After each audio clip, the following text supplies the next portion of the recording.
Welcome, race fans, to another edition of American Dirt Track Racing. We're back here at the Selinsgrove Speedway for another edition of the Jack Gunn Memorial. This race held traditionally every year immediately following the Syracuse Ground Round Nationals held just yesterday up at Syracuse, New York. That race won by Sammy Swindell. And those of you that attend Selinsgrove on a regular basis certainly remember Sammy Swindell winning the big $50,000 to win race here at Selinsgrove not too long ago. Tonight we're here for another major event in sprint car racing, this being the Jack Gunn Memorial. We have the Strasser Motorsports video camera on hand, and joining me here in the tower, Randy Satzler.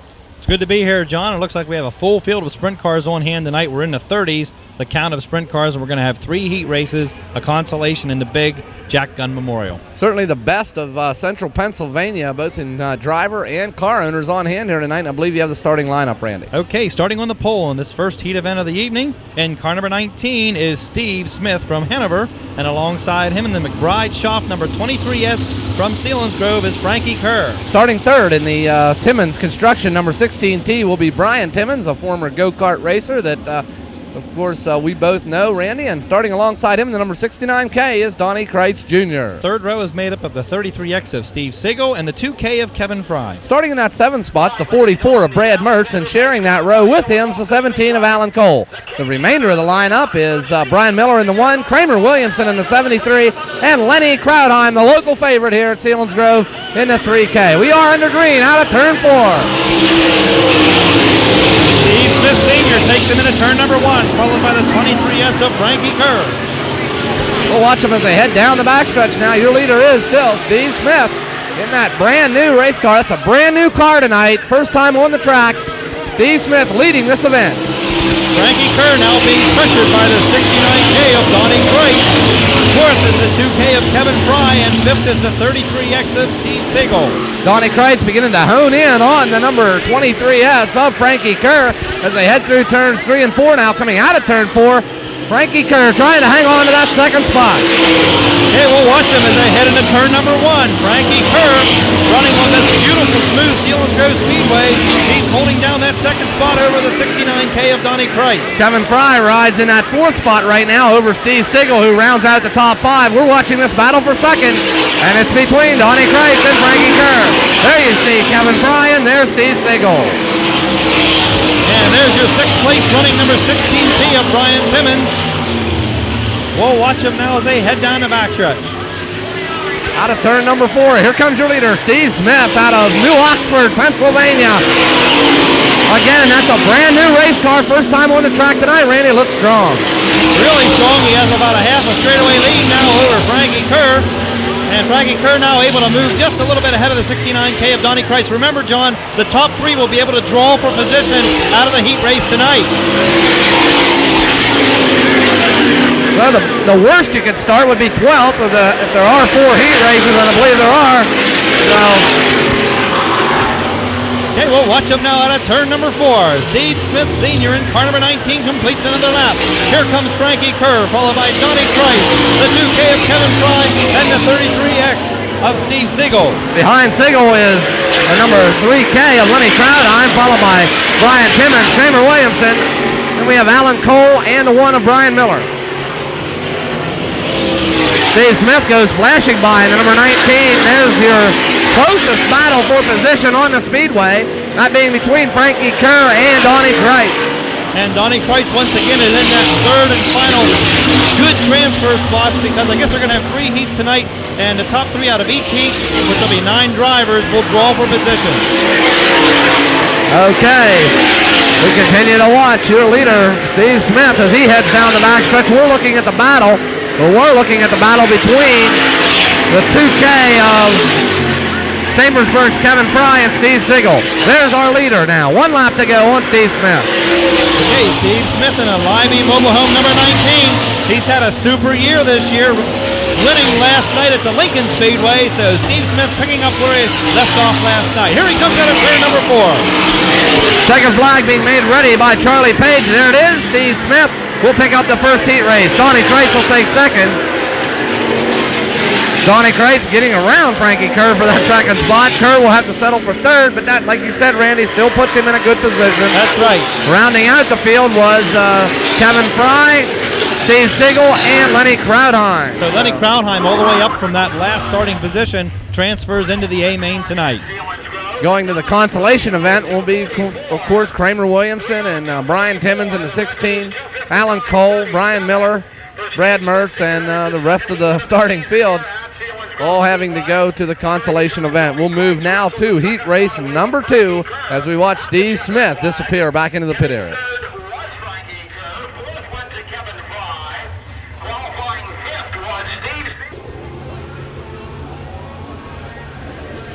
Okay, we're back in here for heat race number 2 as cars and stars continue to pour out onto the speedway here, all trying to make it in to this Jack Gunn Memorial. Randy, I believe you have the starting lineup. Okay, starting on the pole in car number 29 by virtue of drawing number 2. We heard that from Bob Weichert himself, is Randy Wolf, and alongside him in car number 16 is Jim Nace from Thompsontown. Okay, starting in that third spot in the number 69Z will be Doug Zuko, a driver that's been here at Selinsgrove quite a bit here at the end of the season, and alongside him in the Al Hamilton construction, number 77 will be Stevie Smith. Fifth on the inside in car number 88F is Craig Fry, and alongside him in the 1W is Kenny Jacobs. Starting 7th is the 17B of Sunbury's Joey Borch, and alongside him is the 11 of Todd Schaefer. Rounding out the field is Jeff Weaver, Brian Pauls, and Tim Hershey, who picked up a win at the Clinton County Speedway earlier today. Okay, we'll watch him now out of turn number 4, and it's the Bob Weichert, number 29, taking him into turn number 1, ahead of the 16 of Jim Nace. Off of turn number 2 and down the backstretch, it's all the number 29 now of Randy Wolf. Right now being followed by Jim Nace and, of course, the 1W of Kenny Jacobs. Out of turn 4, it's Randy Wolf, your leader. Jim Nace second. Kenny will make that Stevie Smith. Okay, Stevie Smith runs to that third spot. He begins to put pressure on Jim Nace down the backstretch. Fourth is the 11 of Todd Schaefer. Fifth is the 1W, the Leon Wintermeyer car of Kenny Jacobs. Out of turn 4, here comes your leader, Randy Wolf in the Weichert Livestock, number 29. Jim Nace giving the number 16 a good ride as he rides along in that second spot. And Todd Schaefer has dropped off the pace at turn number 2. Tough break for Todd. Once again, bad luck is plaguing at number 11 here at the Selinsgrove Speedway. Boy, I'll tell you, Selinsgrove was great to Todd at the end of last season, but he hasn't had any luck here at Selinsgrove this year. And he sits motionless over on the backstretch. I'm impressed with the way Jim Nace is driving. He's nestled right in between 2 of the powers in Central Pennsylvania Sprint Car Racing, that being the Weichert number 29 and the Al Hamilton number 77, Randy. And that car really did well at the Williams Grove National Open a few weeks back. So Jim Nace certainly has a decent car under him right now. I mean, Bill Bryan does a super job for Jim Nace all year long. He's one of the better car owners in Central Pennsylvania. Certainly, Bill Bryan. I couldn't put him probably in the same league with Bob Weichert or an Al Hamilton financially, but Bill always has a really good race car. He puts the best car out there he possibly can, and Nace, you know, he's going to get the most out of it. Whatever's there, Jim's going to get it out. That's right. So as we take a look at Todd Schaefer sitting there waiting on the push truck, possibly he can get back underway. He'll have to go to the back of the field. We'll be back with the waving of the green flag and the restart. Okay, we're back in here with Randy Wolf leading in the Weichert number 29, Todd Schaefer.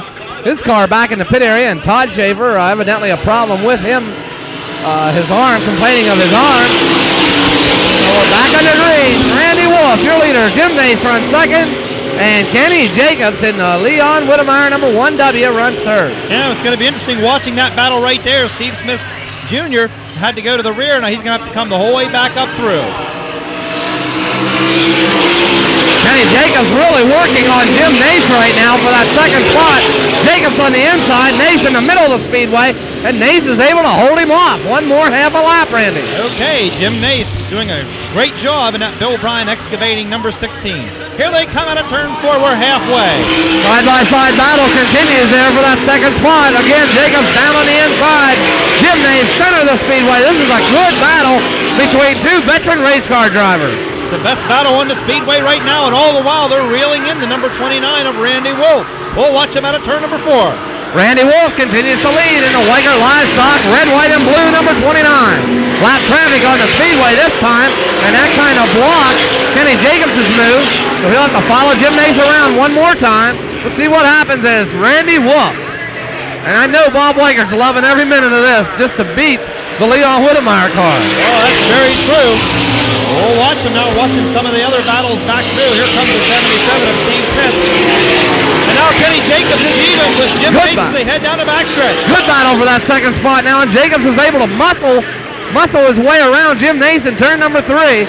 Jacobs now moves to second. Now we'll see if Jacobs is able to reel in the 29 of Randy Wolf. There's only 2 laps to go, so time is definitely short. Well, Randy Wolf continues to lead. Jacobs really standing on the gas in that number 1W. They come around with a white flag waving. I don't think he's going to do it, Randy. I don't either. Not quite enough time. Randy Wolf probably isn't aware that he's right there on him. He's just out there for a Sunday drive right now. We'll watch him as they head into turn number 3. This is the final lap of this second heat event of the night. Out of turn number 4, here comes Randy Wolf in the Weigert Livestock number 29. He picks up the win. Kenny Jacobs will take second. Jim Nace in a great ride will take third. Finishing 4th is Joey Borich. Check that, Stevie Smith, I believe, in the 77. Could have been the 2017 then of Tim Hershey, followed by Craig Fry. Okay. Not too sure about Joey Borich in the 17B. I think he did finish in that 4th position. Very possible, Randy. We were so caught up with the battle for second between, of course, Kenny Jacobs and Jim Nace. What a battle that was. And Randy Wolf, only his, 3rd weekend, I think, in the number 29. So that's right. Wolfie one time drove the 29, won some races for Bob Weigert, and it's ironic that he finds himself back in the 29 again. Certainly is. We'll be back with heat race number 3.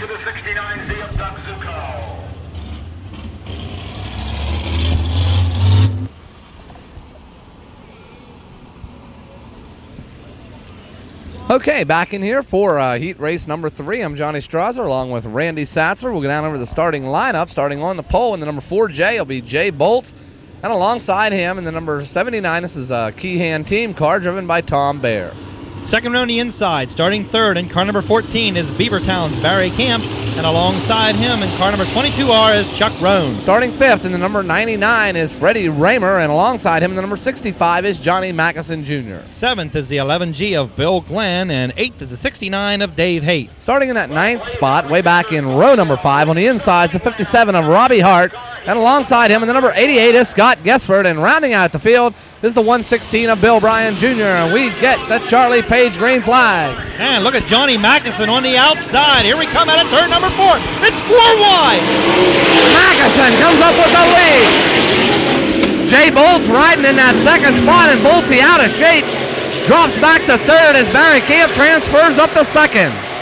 That move reminded me a lot of Mitch Smith years ago here at Selinsgrove. That was 6th to 1st in a very short amount of time. That's the way to do it on that outside lane. Johnny Mackison with the lead. His only pursuer really is Barry Camp right now, as Freddie Raymer is just now broken out of the pack. Raymer has moved up to 3rd. He'll go after Camp, and your leader Johnny Mackison out of turn number 4 now. Gesford trapped in the back of the field. Okay, he drew a bad number, and he's stuck way back here at the tail end of the pack. And we'll watch this battle here at the back of the speedway. Scott Gesford up high.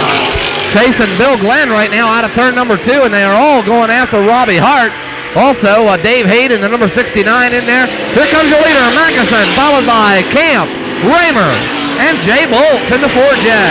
Okay, there's the 79 of Tom Baer as he goes by. We'll swing back around to our leaders now. Just about the same interval between the 2 cars. Nothing really changing up front right now out of turn number 4. It's still all Johnny Mackison as they come by. Mackison, Camp, and the number 99 of Freddie Raymer. Those 3 have run off from the rest of this field. And this is a real big battle right here on your screen. About 5 cars battling for that 4th position right now. Scott Gesford's been very high on the speedway in each of the corners. Gesford not sticking at all. I'm impressed with Jay Bolts in the 4J. He's running there, fans. He actually has a qualifying spot right now. Boy, we'll stay right here with this battle. Heavy racing action here at the Selinsgrove Speedway as Gesford moves to the outside. Jay Bolts, and it's Dave Haight, followed by Tommy Bear, Robbie Hart, and Scott Gessford as they head to turn number 3. Bill Glenn running on the tail end of this field right now. No changes up front, so we'll stay right here with this battling. Magnuson still maintains a nice lead over your second place running. Number 90 knockout, Tom Bear very much get the squeeze. Had the squeeze put on him, Randy. And Getsford nearly collected that second turn guardrail. He's trying real hard to get into this show. Out of turn number 4, this battle still continues. There's Dave Haight, finally broken away from the pack. There's Jay Bolt, Scott Gessford real high again, trying to run down Robbie Hart. 2 to go. On your leader, Magnuson, who's in turns 1 and 2. Okay, we'll watch them now as they head down the backstretch into turn number 3. Gessford right up against the fence again. He's fighting an ill-handling car, John. Wow, Scott Gessford using all the racetrack right now. Coming out of turn 4 and down the front stretch. Here comes your leader, Johnny Magnuson on the white flag lap. Magnuson leads. Camp runs second. Camp running strong. And way back is Freddie Raymer. So Raymer a little bit off the pace tonight. That's right, but he still is in that third important position. He could still end up on the pole with a lucky draw. Here comes your winner out of turn number 4, the 65 of Johnny Magnuson. Barry Campbell takes second in the Beavertown Block Robert Chevrolet number 14. Finishing third in the Bud Lawrence Service Center number 99, sponsored by Busch Beer, is Freddie Raymer. Then we have Dave Haight in the Sterner Cement number 69. And look at this battle. Jay Bolt barely over Robbie Hart. Jay Bolt's picking up that 5th spot. Okay, and that means Scott Gessford is going to have to go to the consolation event along with Bill Glenn and the 79 of Tom Bear. Tough break for Scotty Gessford. You know, we talked to Gary Beam, one of the sponsors on that car and crew member, a little bit earlier tonight, and they didn't seem too excited about their draw for their starting spot in this heat race, and it turned out to be a disaster. And I'll tell you, in a race like this where you're not going to start by point average, the draw can really hurt you. Not only can it hurt you for starting position, but it can also cause you to get loaded up in heats. A lot of hot cars in one heats and a lot of your slower cars in another. That's exactly right, and no discredit to Johnny Magnuson or Barry Camp or Freddie Raymer for that matter. That was a stacked heat. Yeah, that heat was probably, I would have to say, the easier of the other heats looking at it. Right. So, all the 3 heat races now in the record books, and we'll be back with more racing action here from the Selinsgrove Speedway on Jack Gunn Memorial Night. Johnny Magnuson, Barry Camp, and Freddie Raymer, we need you on the front stretch, fellas.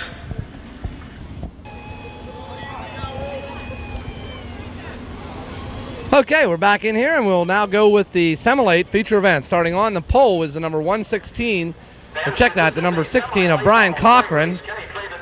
And alongside him, in the number 43, or check that, the number 26 will be Rick Straub. Rick Straub, and the number 26 will start second. Starting third, in the number 43, will be Dale Schwaggart. Dale Schwaggart will be starting third in car number 43. So now, starting in that 4th spot will be the number 11S of Jim Stein. And then we have Johnny Hafer in the 25J, Jerry Inch in the 21I, Dave Browse, Steve Schaefer, Darrell Nyman, Chuck Brady, and Darrell Johns rounding out the field. And Rick Straub takes the lead as we head into turn number 2 now, heading down the backstretch. Straub, your leader, following closely behind is the number 16 of Brian Cochran. Cochran runs in that 2nd spot. Schwaggart runs 3rd, and we've lost one between turns 3 and 4, and we'll be going yellow as soon as they get this lap completed. Okay, yellow flag out on the speedway. So 1 lap has been completed. On your leader, the number 26 of Rick Straub. Brian Cochran will be restarting 2nd. Jerry Inch will restart 3rd, I believe. Dale Schwaggart 4th. Jim Stein 5th. Johnny Hafer in the 25J will restart in that 6th spot. Then we have the 96 of Steve Schaefer. The 77X. That's a new driver in here tonight. Chuck Brady. And following him will be the 05, of course, of Darrell Johns. We also have the 24 car of Darrell Nyman. That may be the car. No, it's not the car. It's the number 1 car, I believe. Or the number 14 of Dave Browse. We understand is spun up between turns 3 and 4. And our camera videographer, as a matter of fact, was able to give us that little information. And we're right now waiting to go back to green flag racing with 1 lap in the record books. On your leader, Rick Straub, is looking to actually win his first feature event here at Selinsgrove in the 1990 season.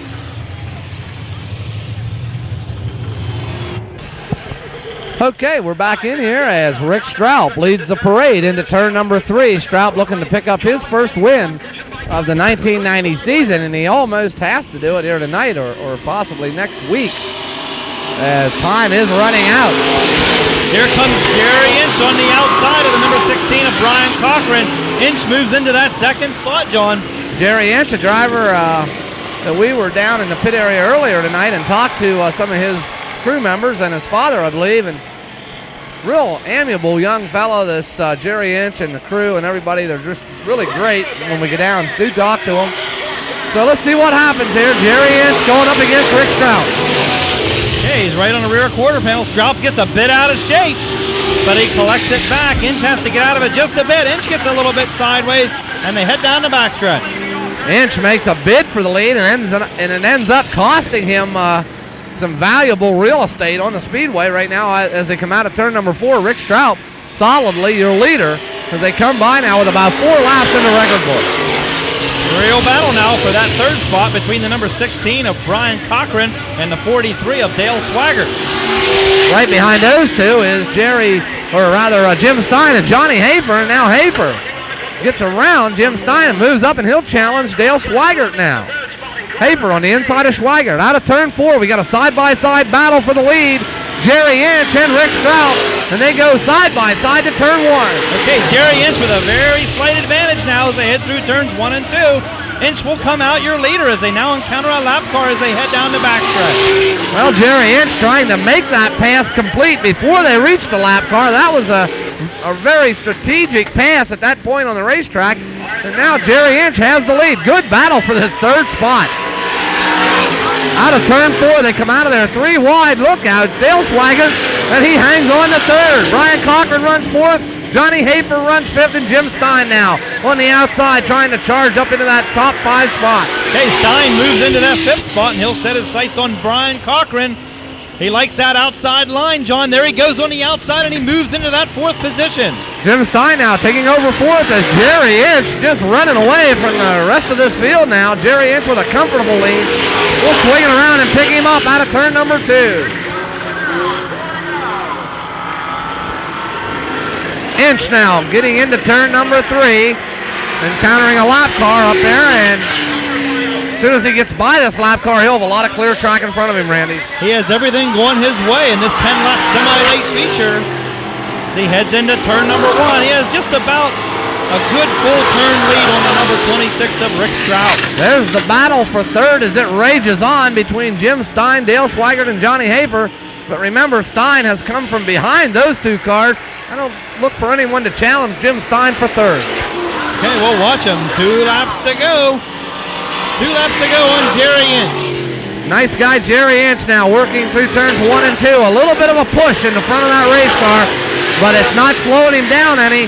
You know, if you have a slight understeer, Randy, makes a real fast race car. It certainly does. It's a lot better than having a slight oversteer.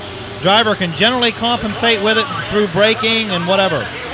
Well, out of turn number 4, Jerry Inch now looking for the Charlie Page white flag, and he gets it.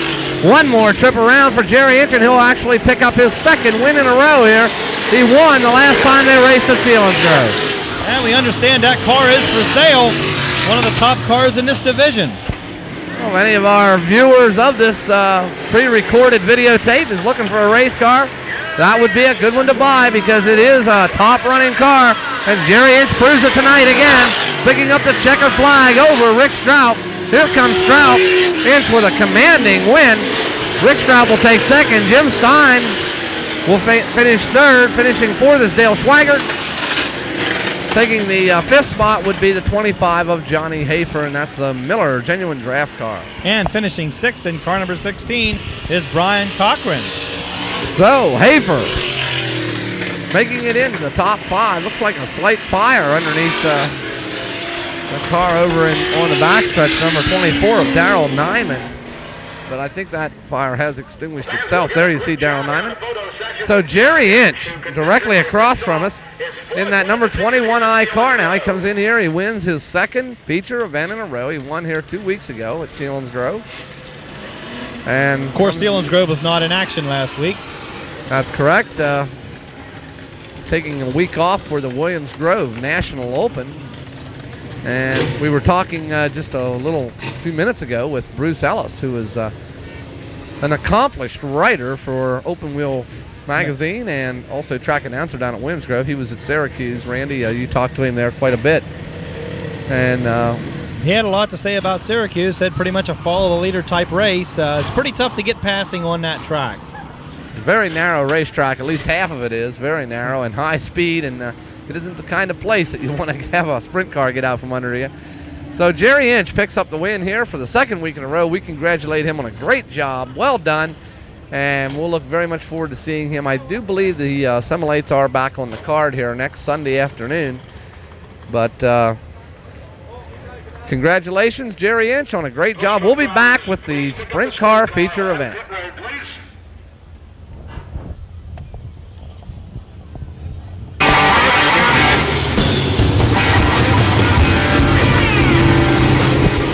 Okay, we're back in here at the Selinsgrove Speedway. I'm Johnny Strasser, and joining me tonight again, Randy Satzler, as the sprint cars are on the racetrack right now, and they'll be getting lined up behind the beautiful Blaze Alexander pace car. Right now, just kind of cleaning the engine out in these 600-plus horsepower sprint cars, Randy, and there's just something about watching 24 sprint cars come thundering out of turn number 4. It always gives me goosebumps, that's for sure.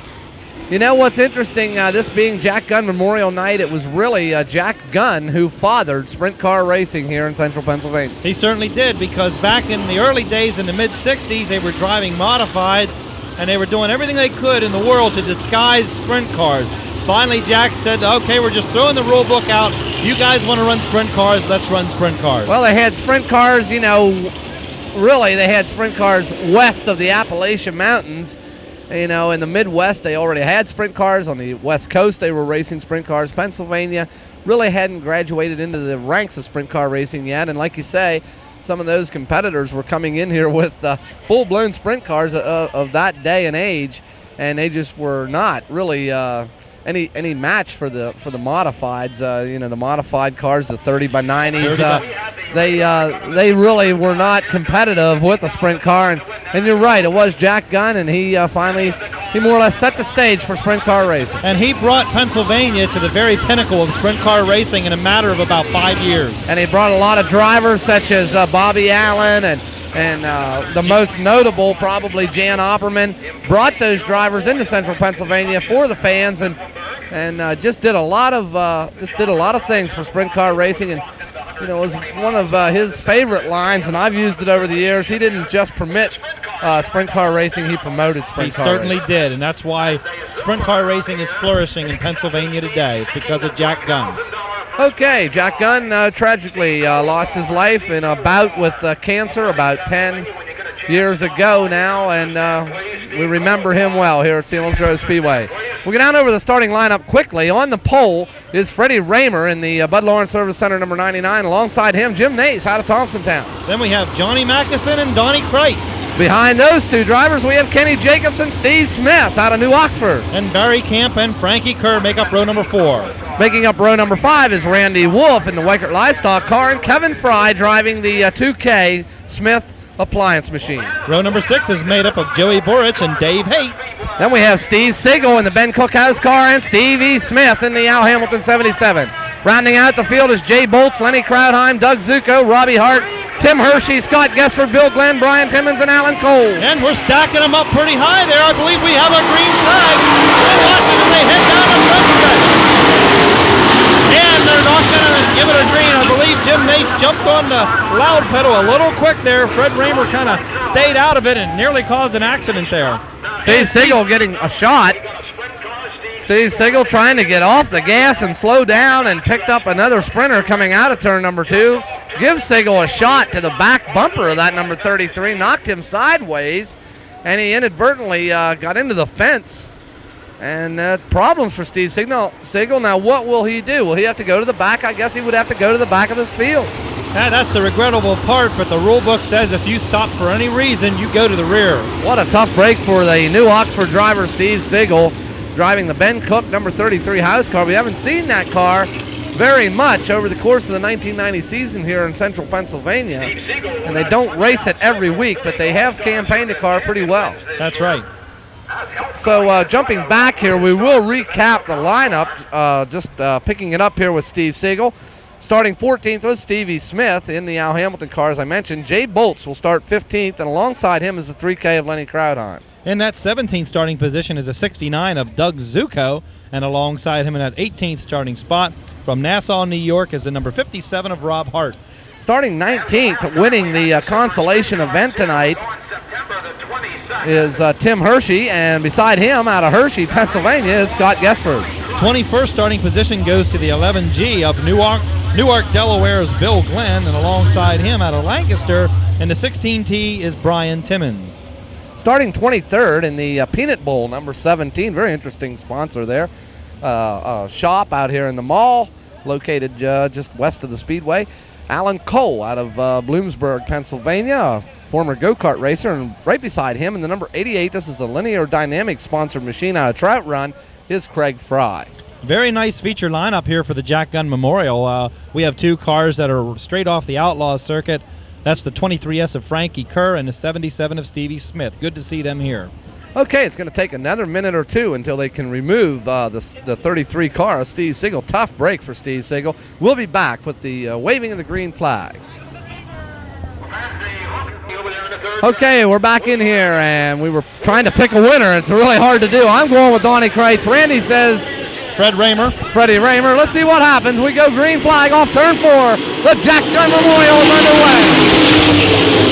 Everybody head hard into turn number 1. Fred Raymer takes him out of turn number 2, followed by Jim Nace, the 69K of Donnie Kreitz, and here comes the 1W of Kenny Jacobs. Jacobs really flying in that number 1W car out of turn number 4. Your leader is, though, the 99 of Freddie Raymer. We'll watch them as they head into turn number 1.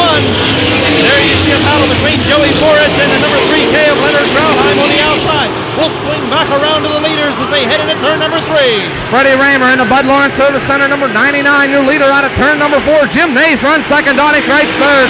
Kenny Jacobs runs fourth. Then it's Johnny Magnuson, Barry Camp, and then the 29 of Randy Wolf. Okay, Donnie Kreitz now moves to the inside of the number 16 of Jimmy Nace. Kreitz tries to take over that second spot on the inside. Here we come into turn number 4. Kreitz is going to overhaul Jim Nace and take over that second spot as they head to turn number 1. Donnie Kreitz moves up to second now. Raymer, your leader. Kreitz runs second. Then it's Jim Nace, Kenny Jacobs, then Johnny Magnuson. Those are your top 5 right now. The 69K of Donnie Kreitz now sets sights on the number 99 of Fred Raymer. As they come into turn number 4. Alan Cole heads to the pit area, the first retiree under green. Raymer still leads Donnie Kreitz as they head down the backstretch. Davey Smith Jr. Having a tough time of it in the back, but in the middle of the field now as he tries to make his way up. Here comes your front runners now, down the front stretch. It's still Freddie Raymer, Donnie Kreitz, Jim Nace, and Kenny Jacobs. Nace continues to try that high line. The track beginning to dry out a lot here in the corners. We'll hope that everybody has picked the right setup for this feature event. Out of turn number 4, it's still all Freddie Raymer, but here comes Donnie Kreitz, Randy. And Kenny Jacobs moves to the inside of Jim Nace. But Nace are side by side. Donnie Kreitz now, your new leader as they head down the backstretch and into turn number 3. I picked him to win this race, Randy, and so far, he is the fastest car on the track. Hey, Donnie Kreitz with your lead. Fred Raymer runs second. Kenny Jacobs now in that third spot, followed by the 16 of Jim Nace and the 65 of Johnny Magnuson. Brian Timmons heading to the pit area now, your second retiree under green. And Craig Fry also having a problem in the number 88. Out of turn number 4, here comes Donnie Kreitz, your leader. Good battle developing for that second spot now. Kenny Jacobs and Freddie Raymer. And they're encountering a lap car. Jacobs looks to the inside, but he gets trapped and he has to swing back to the outside. Yellow flag is out for the number 88 of Craig Fry. We saw him limping off at turn number 2. He comes to a stop going into turn 3. along the inside of the racetrack. Craig Fry in the number 88. I was hoping that he would be able to make it back to the pit area, Randy, because things were really beginning to heat up. And Donnie Kreitz did a super job moving right to the point, going right by Fred Raymer. Kreitz, certainly is really coming on here at the end of the season. Well, you can say what you want about Donnie Kreitz. Some people don't think he's aggressive enough, but he's a smart race car driver. He knows how to get the job done. How many times have we saw him not really have a good season? But when the big money's on the line, Donnie Kreitz is there. I mean, he was leading the $50,000 race here at Seals Grove. Some people say he hit the inside fence, and that's what caused the bent steering arm. Other people said that the steering arm failed, but nevertheless, he was the only car here even close to running with Sammy Swindell that night. Well, the one thing about Donnie Kreitz that's true is he has run his own equipment, so he knows what it costs. He knows which races are important, which ones aren't. He saves his good equipment for the big races, and right now this is a pretty big race for him. He's right out front, right on the point.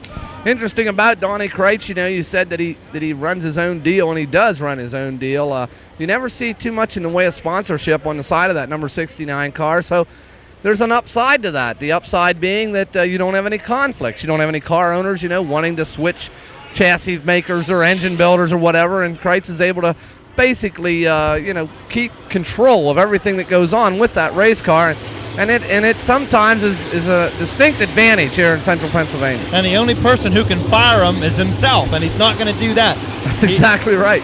He always has a ride. That's really important that you don't have that pressure from an owner. He knows what he has to do to win. Okay, we'll be back to see if Donnie Kreitz has everything it takes to win the Jack Gunn Memorial here tonight. Well, there you see Craig Fry. Interesting problem with Craig Fry. Got his foot caught under the brake pedal. Had no other choice but to let the car roll to a stop. And they had to pry his foot out from under it. But he's back underway, and we're underway here in the Jack Gunn Memorial. Bill Glenn getting very high in turns 3 and 4, but he brings it back. Donnie Kreitz, your leader. Look at this action in turn 1. Randy Wolf had that car clean sideways, but he's gathered it back up again as we watch him head down the backstretch. Boy, Frankie Kerr took advantage of that deal. And as Doug Zuko, a lap car among the leaders right now. Here comes Donnie Kreitz, your leader. Right behind him, Freddie Raymer, then it's Kenny Jacobs.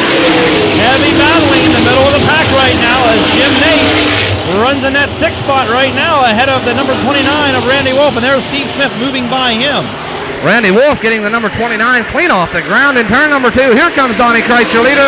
Freddie Raymer runs 2nd. Kenny Jacobs 3rd. Followed by Barry Camp, Johnny Mackison 5th. Then it's Jim Nace in the number 16. And now Stevie Smith tries to make a move, and that Al Hamilton, number 77. So he's going to try to move his way up behind the number 3K of Leonard Krautheim III. Randy Wolf trying to get the Weichert Livestock car up front with the front runners, but look at this lead that Donnie Kreitz, Freddie Raymer, and Kenny Jacobs have. Barry Camp getting a good ride tonight in the number 14. It's good to see the legendary Barry Camp in the top 5 spot. Out of turn number 4, here comes your Sinking Springs rocket, Donnie Kreitz, as he comes by the flag stand. Still your leader and running away now from the number 99 of Freddie Raymer. And there's a real battle for that 2nd spot between Fred Raymer and the 1W of Kenny Jacobs. As they head into turn number 3, Jacobs shoots to the inside. This is the battle that was interrupted by the yellow light, and we see smoke coming out of the 69 car of Donnie Kreitz. Some telltale smoke, Randy, coming out of the 69. Hopefully that's just a gasket leak. There's your battle now as Kenny Jacobs has moved into that 2nd spot ahead of the 99 of Fred Raymer. Jacobs gets around Raymer, moves to 2nd. Donnie Kreitz still smoking as he come off of turn number 4. I think he's slowing down, Randy. I believe so, Johnny. He left his normal line, and he's probably going to go. There's Kenny Jacobs coming to a halt in turn number 2. Jacobs now comes up with a problem, and he comes to a stop in turn 2. Look out, Jacobs. Whoa. Oh, boy. And man, you can see Lenny Krautheim just throwing all kinds of dirt right on Kenny Jacobs. I thought he was going to hit Jacobs. Fortunately, he didn't, though. About right there is when you wish your car was bright fluorescent orange. That red car is a little bit tough to see over there. Looks like a little bit of a blind spot. Kenny Jacobs very lucky. I'll tell you, if I was a car owner or a driver, Randy, I'd never drive a dark-colored race car. Absolutely not. Interesting problem with the 69, John. It looked like you had mentioned that he moved down out of the groove, possibly with a problem in that car. He's going to have to really keep an eye on that oil pressure gauge. It looked to me a little bit, Randy, like the engine in that car was really nosing over here on the front stretch. He was definitely off the throttle. And there you can see smoke coming out around the exhaust, so it doesn't look good, although it looks like it's coming from the valve cover area. Well, if it's a valve cover, he could make it. But if it's coming from internally, he's going to have problems with that 69 car, I feel. And he's got Freddie Raymer right there, your pick and mine both up front. Let's see what happens when we come back. Okay, we're back in here. Can Donnie Kreitz hang on back in the field? It's kind of a slinky effect on this restart. But we do get the green. Can Donnie Kreitz hang on? He's got Freddie Raymer all over him, Randy. And he has 16 laps to go. And there goes Fred Raymer on the outside. Fred Raymer takes the lead as they head out of turn number 2. Donnie Kreitz charges back on the inside, but he doesn't have enough horsepower to pull it off. And you're going to have a new leader when they come by this time, and it's Freddie Raymer. Raymer, your winner at the Path Valley Speedway this Friday night. Picks up Gloria Nestroff there. He heads into turn 1. Donnie Kreitz runs second. Barry Camp third. Dennis the 19 of Steve Smith.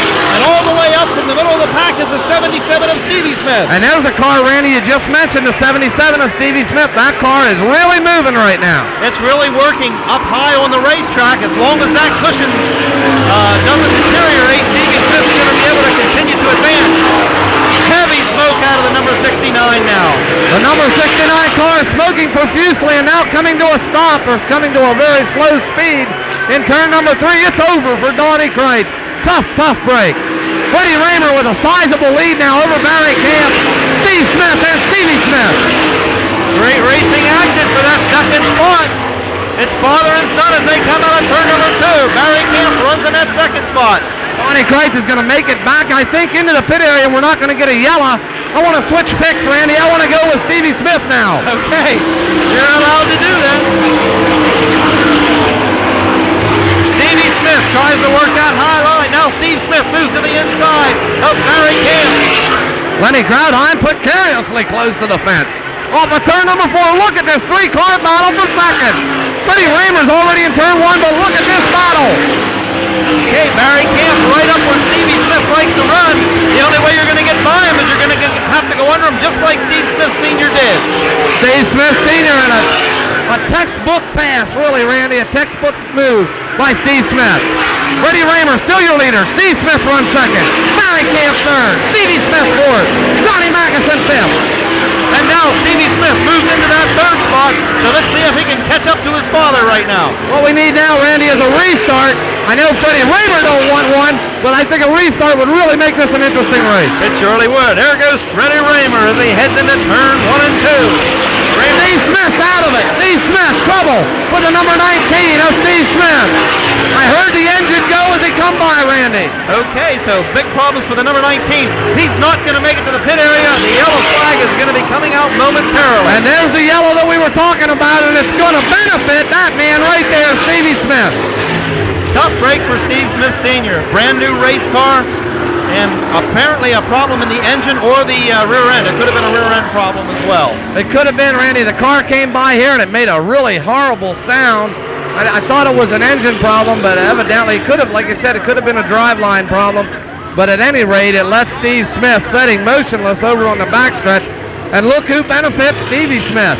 Okay, and I notice he's making a wing adjustment on the car right now to try to get more traction, so it's going to be a very interesting restart here at the Selinsgrove Speedway. Well, like I said, Randy, I'd like to switch picks. I know you're not supposed to be able to do that, but I noticed about 5 or 6 laps ago, Stevie Smith really seemed to have a lot of corner speed, and he was coming very quickly up on his father, Steve Smith. I think he's going to win it. I think Stevie Smith's still going to win this race, but tough break for Kreitz. I mean, he was going too. That's right. We'll be back with the restart. 22 laps complete, 8 laps to go on Freddie Raymer, your leader. Stevie Smith runs second. A wing coming apart on the number 23S of Frankie Kerr. And we'll watch them as they come off at turn 4. We're back to green flag racing. And Stevie Smith is right on the rear bumper with Fred Raymer. Raymer's going to have to run a perfect line if he's to win this race. Here comes Stevie Smith in the Al Hamilton 77. Oh, Raymer races here every single Saturday night. He isn't the gun I want to give over the lead easily. Off of turn number 4, they're just about side by side. Here comes Raymer and Smith. Okay, Stevie Smith looked to the inside, but there was not enough racing real estate. We'll watch them as they come out of turn 2. This is the best battle on the speedway right now. Selinsgrove fans on their feet now. They're really cheering for Freddie Raymer. They want to see Raymer keep the gold here at Selinsgrove in the form of Freddie Raymer, who races here every week. Let's see what happens. Raymer and Stevie Smith. Okay, Stevie Smith looks to the inside now, but Raymer has the momentum line, and he'll hold on to that lead. Well, we got to be getting down into the waning moments of this feature event. Now we had 8 laps to go when we went back to green, and now we get to 5 to go. 5 more to go on Freddie Raymer. Okay, Stevie Smith once again to the inside, Raymer on the outside. Tremendous racing action here at the Selinsgrove Speedway. There's no other race on this racetrack right now, fans. It's all for the lead. And on the outside, here comes Stevie Smith. And Stevie Smith worked the inside of Fred Raymer. He might have moved Raymer down just a bit, and then he flew by on the outside. Stevie Smith, your new race leader. All right, we got another battle developing between Lenny Krautheim and Barry Camp. That battle would be for 3rd position on the speedway. Stevie Smith's gone. And there goes Krautheim on the outside of Barry Camp. So Krautheim moves into that 3rd spot. Krautheim moves up to 3rd. Barry Camp runs 4th. Johnny Magnuson has been 5th all night, Randy. He certainly has, John. And in the 6th spot is the number 29 of Randy Wolf. Then it's the 23S of Frankie Kerr. Stevie Smith beginning to draw away now from Freddie Raymer in the number 99. Lenny Krautheim's actually catching up to Freddie Raymer. And the 23S now actually has lost his front wing somewhere as he battles with Randy Wolf. 1 lap to go on your leader, the 77 of Stevie Smith. Stevie Smith in the Al Hamilton Construction number 77, your leader on the turn number 2. Down the backstretch for the final time. He runs with the World of Outlaws, Randy, and that's what'll make a racer out of you, no doubt about it. Here he comes out of turn number 4. Your winner of the 1990 Jack Gunn Memorial, it's Stevie Smith. Finishing 2nd is Freddie Raymer. 3rd goes to Lenny Krautheim. 4th to Barry Camp. 5th to Johnny Magnuson. 6th to Frankie Kerr. 7th to Randy Wolf. 8th goes to Kevin Fry. 9th to Robbie Hart. And 10th goes to Scott Gesper. Great racing action here at Selinsgrove. The double checkered flag given to the competitors, and Stevie Smith, as you mentioned, John, off the World of Outlaws circuit. That really does make a racer sharp, and it really showed tonight. Well, I really thought Kreitz would have won it. I think he would have won it, but the wouldas and the couldas don't matter now. The checkered flag has already fallen on Stevie Smith, and I noticed that right before the last restart, I guess it was before the last restart, I noticed Stevie Smith really was picking up speed, especially in the corners, and there just wasn't any holding him back. I mean, his father dropped out with whatever problem, was a drive line or engine or whatever, but I don't think that mattered much because Stevie Smith was definitely on his way to the front at that point. Well, setups are definitely the key item here in sprint car racing. Stevie Smith didn't appear to be going anywhere in the first half of the race, but apparently that car was set up for a dry racetrack, and they definitely did the right thing because it put him in victory lane. Stevie Smith, missed the transfer, I believe, and started deep in the field. He didn't get anything handed to him here in the way of a starting position. And I really wouldn't have picked him at the outset. I wouldn't have picked him as a winner tonight, mainly because of his starting position. But a couple of restarts, hey, a couple of guys dropping out, it doesn't take too much. And he doesn't give up. I know Al Hamilton's the kind of owner, he wants a driver in there that's going to run however many laps there are. 25 tonight, it was 30. Stevie Smith ran 30 hard laps, and it paid off with a big feature victory. That's for sure. Well, it's a good way to wind up the 1990 sprint car season here at Selinsgrove Speedway, and we will be back here, I guess, next Saturday. It's Saturday afternoon for a curtain closer. They'll have the Enduro cars here and a couple of the regular divisions, Semi-Lates, I believe, and Thunder cars will be joining. But it's the end of 1990 here at Selinsgrove for sprint car racing, and Stevie Smith brings the Al Hamilton 77. We remember when Keith Kaufman won a race here for Al Hamilton back at, it was the National Open. That's right. 1988, I believe it was. And there's a lot of speculation on this team as to where they're going to run next year. I know their trailer is for sale, so it's possible that they'll be coming back to run Pennsylvania. That's not for sure, but if it does happen, that means they're going to be taking some more of the big money. That's for sure. Well, as we fade out here, we'll be back with the Thunder Car feature event. We'll listen in a little bit on the interview. They've done a heck of a job this year, and I think I've been off a shot, so I got to try to make it up for them and try to finish up the year as best I can. Well, you did a great job. I saw you were testing Freddie Raymer on the inside a lot. Really.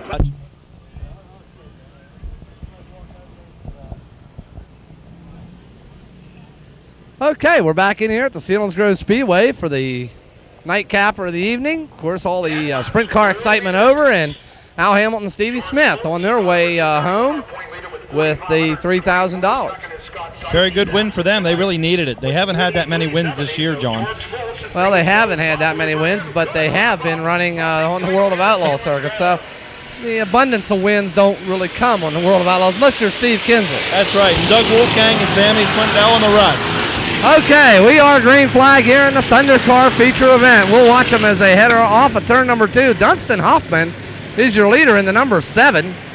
And it's a mad scramble the rest of the way back. Steve Clark in the 44 trying to work his way up through there. Lots of bumper tag as they head to turn 3, Randy. And we see Alan Spriggle in the number 71. And we have a car into the fence heavy. Well, Steve Clark got shoved into the fence. Somebody, I believe the number 12 car, Jim Williams, just blatantly got into the side of Steve Clark. I don't know if he did it intentionally. They went in there 5 wide. But at any rate, it was the 12 car that got into Steve Clark. Steve Clark gets into the fence, tough break, and he was so optimistic about tonight's action. We talked to him, down in the pit area a little bit earlier, and he's like, gee, some of the real hot dogs aren't here tonight, might afford me a chance to pick up my first win of the season, but it's not going to happen here for Steve Clark. He's exiting the car right now, John. There you can see Steve Clark, and the standing rule here at Selinsgrove is, of course, in this division, when the yellow's brought out for you, you don't get the restart. They at the beginning of the season, Randy, they didn't even bring out the yellow. A car just sat there, and what a that was a little dangerous, erroneous way to handle a race. I always thought, yes. And it wasn't just Selinsgrove that did that. Other tracks had did the same thing in the past, and it's no good. It's just no good. I think they only did it because everybody else did, and they saw the light of the danger involved and made the best choice to bring the yellow out. Bring out the yellow, right. Get the disabled car off the track and driver, and continue on with the race. It does take a little bit of time, but I'd rather stand there an extra 20 minutes or whatever and have a good, safe race and no one get hurt. Now we see Jim Williams, the perpetrator, you could say, of this incident. He's also in the pit area, and Steve Clark also out. So Williams in the pits, Clark sitting along the fence, and we'll be back with the original restart. Well, there you see the Charlie Page waving green flag as we go back to it with Dunstan Hoffman, your leader, in the number 7. Dunstan coming out of Evendale, Pennsylvania. And the number 47 car running second right now. And that's Robert Ulrich.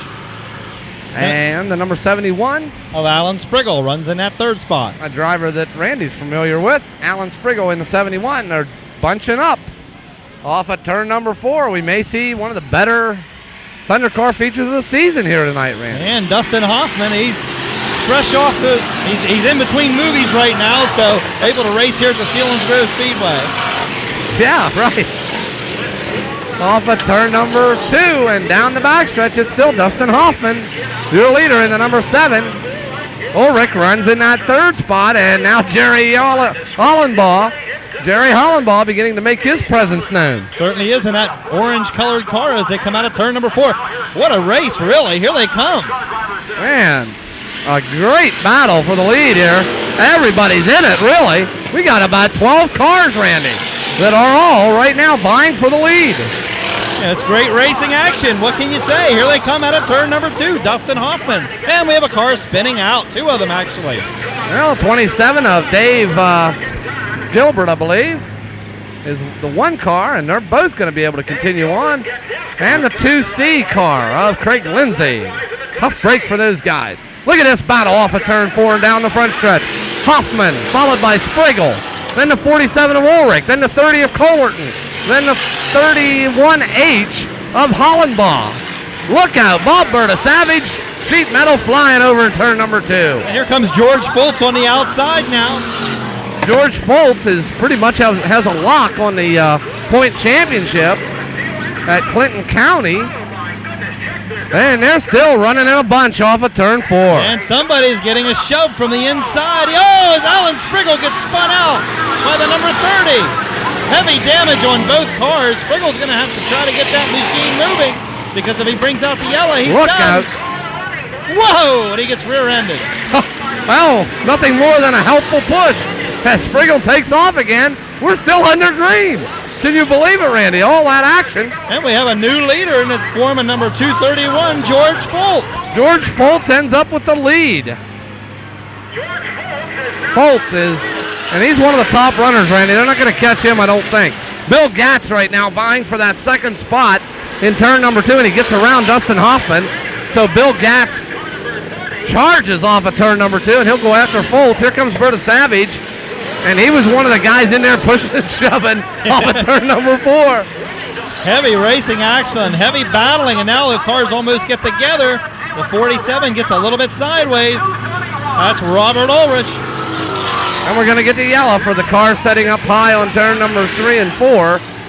And these three that battle for that third spot, they're going to have to work that out. It's going to be a scorer's nightmare there, I believe. So we'll be back with the exciting conclusion here of the Thunder Car Feature event. Well, we're back in here with George Foltz, your leader. Bill Gatz runs second. Jerry Hollenbaugh third. Bob Berta Savage runs fourth. As they head through turns 1 and 2 now, George Foltz, really, Bill Gatz has been able to hang with George Foltz. This could be very interesting, you know. You'd think he'd have pulled away from him, but interesting battle. We have a battle there for third now, John. We have two battles going on simultaneously right now on the speedway. Gatz trying to reel in Foltz, and he has pretty much reeled him in here. We got 2 laps to go. Let's see what happens. Will Gatz really puts her into turn 1, doesn't he? That's right, and you know these cars really are going at a high rate of speed. Not as fast as the sprint cars naturally, but they're really booking. Oh, they're going. You know, they're probably hitting 75, 80 miles an hour at the end of these straightaways, and you know they're not a true thoroughbred race car, not really. That's right, they get a lot out of them. Here we go, 1 lap to go on your leader, George Foltz, who stretched it out a little bit now. I got a feeling that he may have sensed the presence of Bill Gatz and asserted himself a little bit more, as George Foltz is comfortably leading right now at this point out of turn number 2, working on the checkered flag lap this time. Now the battle develops for that second spot, John, as they head into turn number 3. Bob Berta Savage trying to close in on old Bill Gatz up in turns 3 and 4. I think Gatsy's going to hang on, but your winner is definitely the 231 of George Foltz. Bill Gatz does hang on for second, and Bob Berta Savage will take third. Jerry Hollenbaugh will finish fourth. Craig Lindsay will take the 5th spot in the number 2C. Look out, turn 1. Oh, turn one. Whoa, heavy contact. Straight into the fence there, John. And 2 cars, I believe the number 25, that's Nyman, was still doing battle. They had already crossed the checkered flag. He hit that hard. Looks like he's moving around. Looks like he's going to be okay. Heavy impact, John. I'll bet he hit it at a good 70 mile an hour. Oh, man. He tagged the wall real hard and don't have a driver number or a car number, so we can't give you the driver. Looks like the 117 possibly on the side. And we may not have a listing on our roster, as he could be an invading driver here tonight, maybe his first visit to Selinsgrove. But George Foltz picking up the win in the number 231. This car, pretty much a regular campaigner up at the Clinton County Speedway. And, of course, with every birth of a track comes a new group of race drivers, I guess. And that's good. It's really good for the sport. Clinton County, of course, reopened and under the direction of Ted Wrights and Del Shank's involved with that. So that's where the number 231 car hails out of. And, of course, they were able to convince George to come to Selinsgrove and race as a regular down here also. So Foltz with, 3 or 4 wins on the season. Our big winners, of course, were not here tonight. Andy Snyder and, of course, the 88 of Scott Sipe. With the point battle over here at Selinsgrove in this division, they evidently didn't feel like making the trek here to Selinsgrove. So George Foltz picks up the win, and at this point, Randy, I have to say it's been a pleasure to have you come out here and join us in the booth. And it's been my pleasure too, John. It's always enjoyable to work with you and your wife, Patty. She does a tremendous job with the videography and great racing action here tonight. Real good action, and looking back over the season here at Selinsgrove, one that I would have to write down as a successful season for the tri-promoters here at Selinsgrove. George and Earl Zeckman, and of course Ted Wright's the PR man. So things have only gotten better for Selinsgrove Speedway since they took over the promotion. That's a definite true there, what you're saying, Randy. Of course, Tom Lavelsberger had the track 1 year.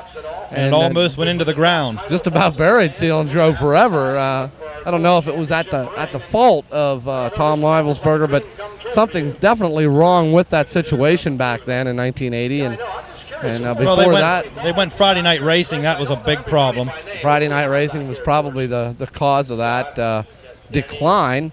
But before that, it was Jack Gunn who had the track and a few others in the central Pennsylvania area. And on Jack Gunn Memorial Night, we think of Jack Gunn and we think of sprint car racing. We certainly do. Jack Gunn was certainly instrumental, as we mentioned earlier, to bringing sprint car racing to the pinnacle here in the eastern United States, and it's being continued with the Selinsgrove promotion now. Okay, for the entire Strasser Motorsports video crew, I'm Johnny Strasser for Randy Satzler saying so long from the Selinsgrove Speedway.